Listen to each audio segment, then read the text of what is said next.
안녕하세요. 김유갑의 경제부동산입니다. 더 좋은 방송을 하도록 구독, 좋아요, 댓글 알림 부탁드립니다. 애경산업 매각 난리 났다. 현대제철 인천 전면 셧다운.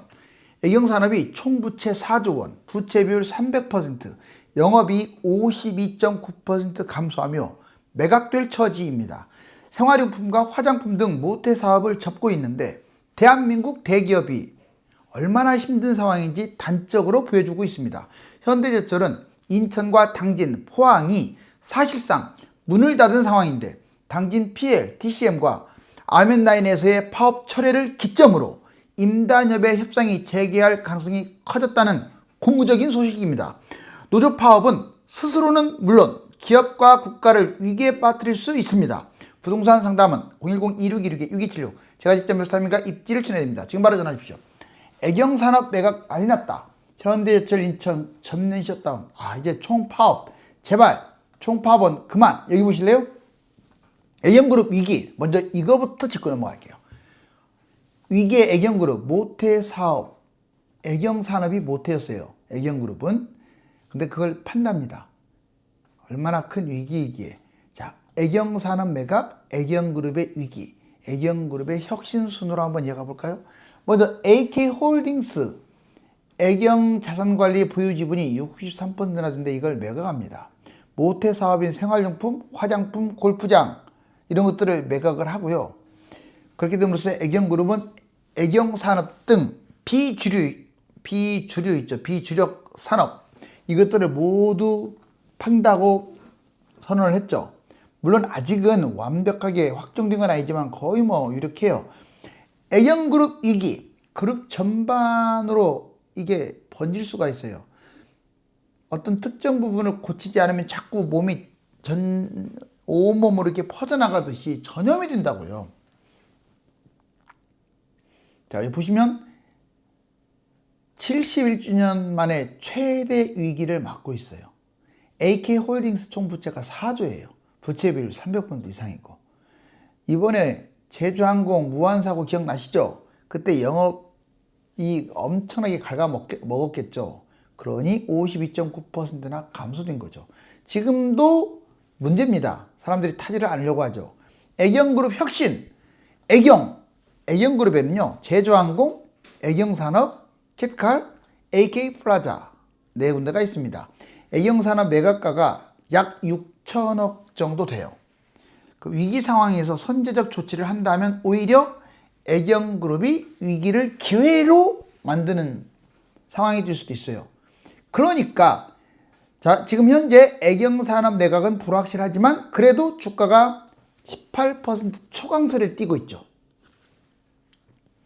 여기 보시면 애경산업 실적 보실래요? 자, 매출액 지금 24년 3분기, 23분기 1년 만에 마이너스 4.9, 영업이익 마이너스 47.8, 순이익 마이너스 55.5, 영업이익률 마이너스 4.8. 어떻습니까? 그 다음에 누적된 걸로 봐도요, 지금 형편없어요. 자, 현대제철 최대 위기, 2인자 자리 흔들린다.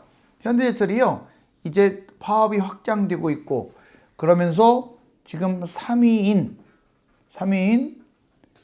지금 동국제강한테도 추격당할 위기에 놓여 있어요. 보실래요? 자, 현대제철 최대 위기. 철강 2인자 자리 흔들린다. 1인자는 포철이죠. 셧다운, 협상 재개, 인천공항.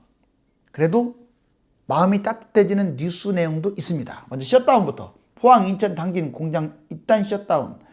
현대제철 생산량이 급감돼 가지고요. 3위 동국제강한테 추격. 인천 철근공장 전면 셧다운. 이게 커요. 그 지역 경제도 문제지만 지금 현대제철이 얼마나 치명적이겠어요. 장사 이래 처음이죠. 자, 협상 체계. 현대제철 당진 냉연공장 일시적으로 파업이 중단됐습니다. 그런데 이제 재개한다는 뜻이죠. PL, TCM과 아벤라인에서 파업을 처리하겠다고 했고, 자, 임단협 이 재개 수순의 어떤 발판을 마련하게 됐어요. 정상화를 기대하는데 서로 이제 조금씩 양보했으면 좋겠어요. 이제는 인천공장, 철근공장 셧다운 첫날 400명 가동 중단했죠. 노조 공장 설비 투자 이렇게 이루어져야 정상화된다. 이때 노조 측에서는 그래요. 공장 설비 투자가 문제가 있다. 정상적으로 이뤄내라. 자, 봉영강 공급 과잉.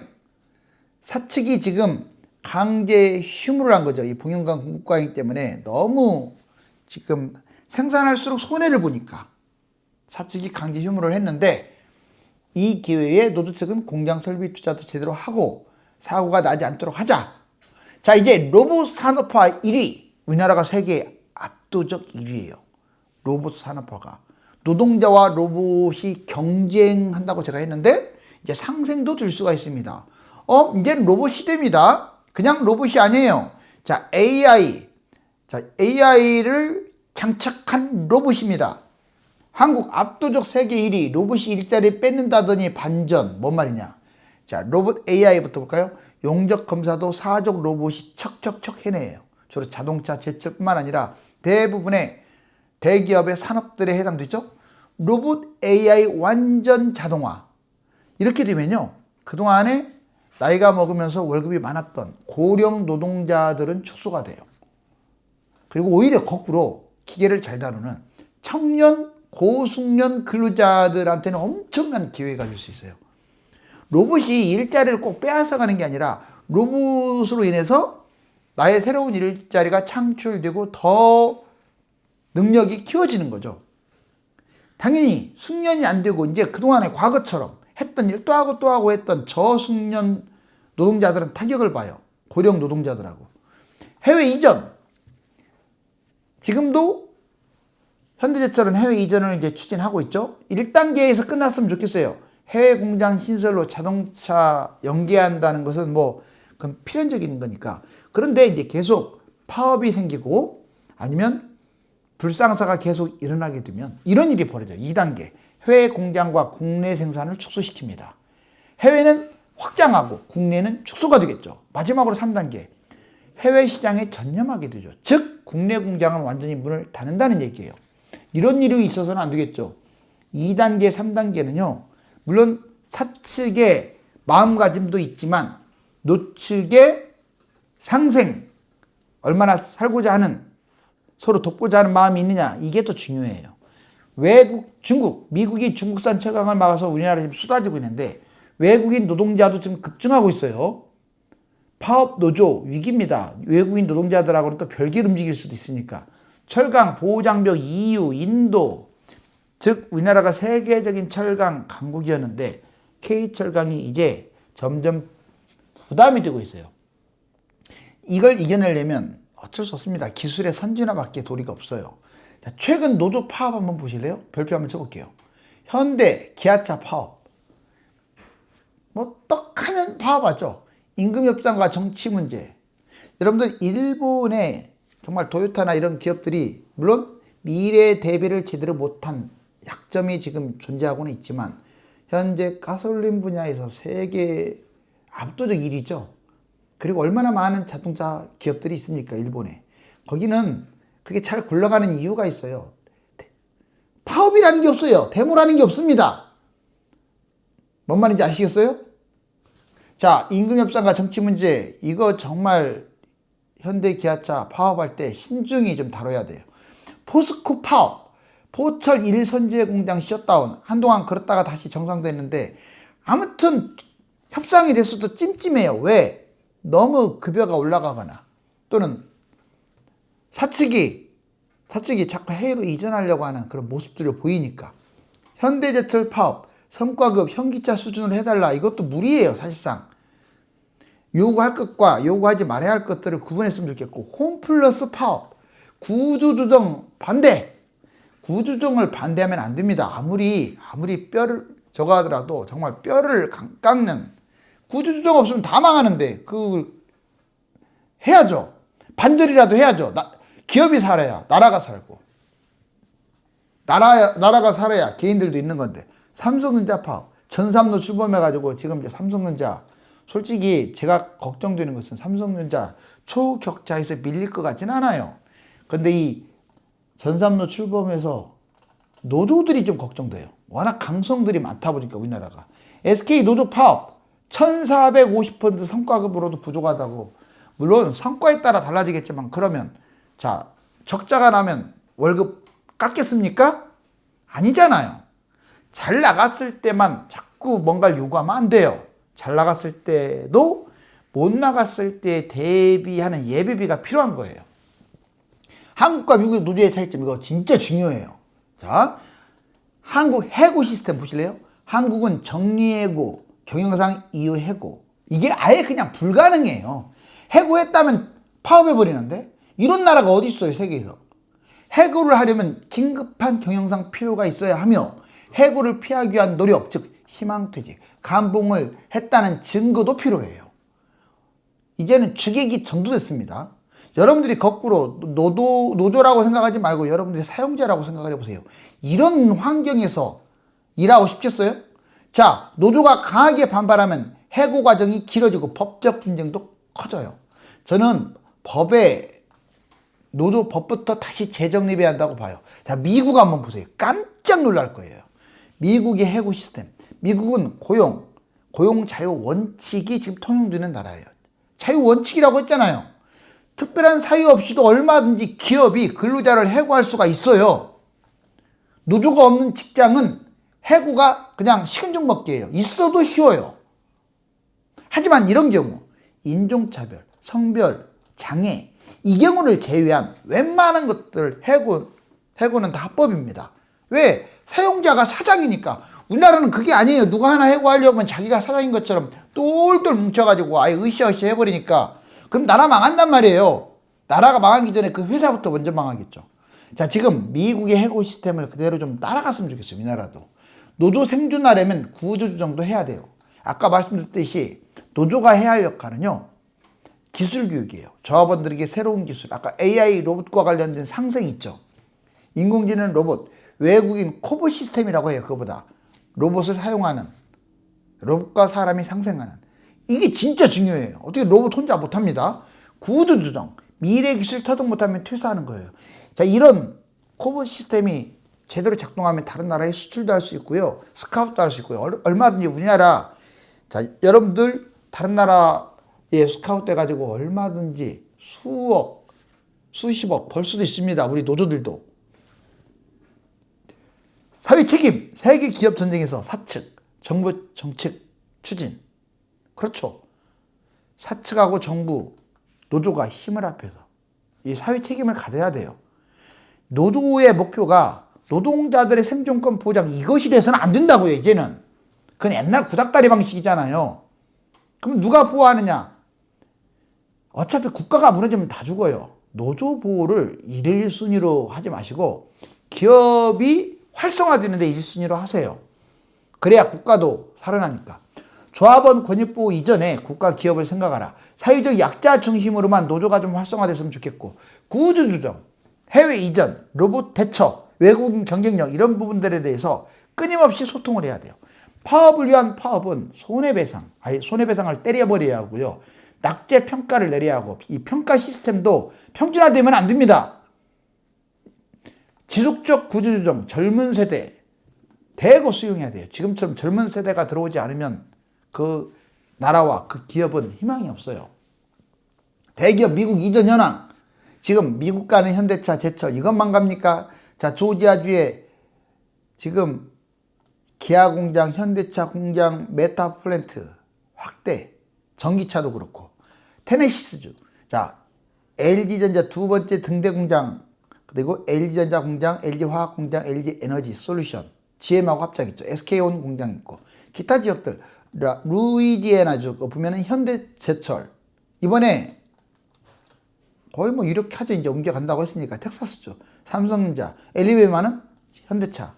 켄터키주 SK온, 인디애나주는 SK하이닉스. 이처럼 이 정도는 괜찮은데 이제 우리나라 기업들이 지금 평택이라든가 또는 파주라든가 이런 곳에서 아예 그냥 해외로 이전한다. 아, 이거 끔찍한 일이에요.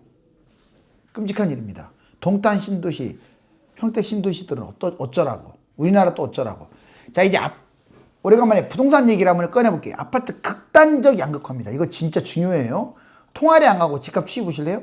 자, 서울 강남 아파트 단독, 서울 연립주택, 소비자 물가지수, 서울 아파트 순으로 볼게요. 먼저, 자, 회색 보세요. 회색이 소비자 물가가 이런데 강남 아파트와 서울 아파트는 다 뛰어넘었네요. 그렇죠. 그런데 지금 못 가고 있는 것은 보시니까 여기 지금 못 가고 있는 것은 연립. 지금 이 까만 거 한번 봐보세요. 까만 것이 지금 소비자 물가 지수예요. 대부분 다 단독이 됐든 단독은 이제 회색이고 단독이 됐든 아니면 강남이 됐든 서울이 됐든 다 올라가는데 연립만 좀 못 가는데 아마 제가 보기에는 이제 재개발을 장착한 연립은 서울 아파트보다 오히려 더 뛰고 있다고 지금 판단이 돼요. 재개발과 관련 없는 연립, 오피스텔, 상가 이런 것들이 문제입니다. 이거 보면 얼마나 지금 양극화됐는지 알 수 있고 또 하나는 소비자 물가보다 훨씬 더 뛴다는 걸 알 수 있죠. 한번 보세요. 여기 왼쪽하고 비교해가지고. 그 다음에 협의통화와 광의통화. 자, 꼭 필요한 곳에 쓰이는 통화, 협의통화. 보시면 이 빨간색 보세요. 오, 계속 올라가니까 이 집값 보세요. 집값과 통화량, 돈을 찍어내는 것은 비례합니다. 광의통화. 자, 보면 역시 파란색 찍고 올라가는데 녹색 집값이 거의 비례하고 있죠. 지금 IMF 때만 돈을 많이 찍어내는 게 아니라 지금도 미친 듯이 찍어내고 있어요.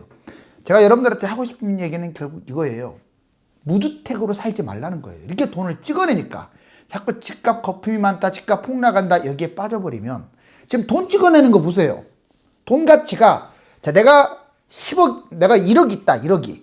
그러면 10년 지나면 5천만 원밖에 안 되고 10억이 있다. 10년 지나면 5억밖에 안 돼요. 아니 5억도 더 안 돼요. 왠지 아세요? 돈 가치가 일단 반으로 준 것도 있지만 왜 더 5억도 안 된다고 판단하냐면 집값이 또 뛰기 때문에 이중고에 시달려요. 물가 뛴 거랑 집값 뛴 거랑 현금 갖고 있으면 진짜 안 좋은 거예요. 그게.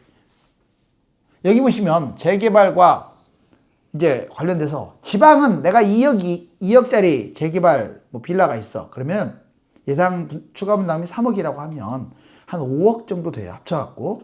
근데 새 아파트 시세가 6억인데 기대가 1억밖에 안 되니까 지방은 재개발이 생각보다 안 좋아요. 경기도. 자, 5억이 있습니다. 근데 추가 분담금이 5억 정도 예상했을 때 10억 정도 들어가잖아요. 이제 얘예요, 얘.